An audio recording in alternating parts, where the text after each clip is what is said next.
ఒక చిన్న శాంపుల్ చూపిస్తాను. నేను నా భర్త దగ్గర తీసుకున్నది స్వతంత్రం, నువ్వు నీ భర్త దగ్గర నుంచి లాక్కున్నది స్వేచ్ఛ. స్వతంత్రానికి స్వేచ్ఛకి ఎంతో తేడా ఉందే తాటకి. ఏమండి, ఏమంటారు?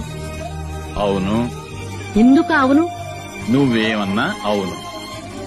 అమ్మ ఏమన్నా ఇంగ్రెజ్లా కలవపడమేనా మీ పని? అవును. అనంతలక్ష్మి, కొంచెం కాఫీ ఇస్తావా? ఇదిగో వస్తున్నానక్కయ్యా.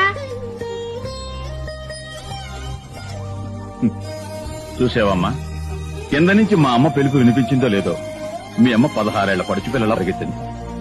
ఆ ప్రేమకి, అభిమానానికి, ఆ మర్యాదకి, మన్ననకి, ఆ వినయానికి, విచక్షణకి మీ నాన్న ఎప్పుడు గంగిరెద్దేనమ్మా. నేనే కాదు, మీ అమ్మలాంటి భార్య దొరికితే కొమ్ములు తిరిగిన మగాడైనా గంగిరెద్దుగా మారిపోతాడు. కానీ నీలాంటి భార్య దొరికితే గంగిగోవు లాంటి మగాడైనా ఆంబోత ఎదురు తిరుగుతాడు.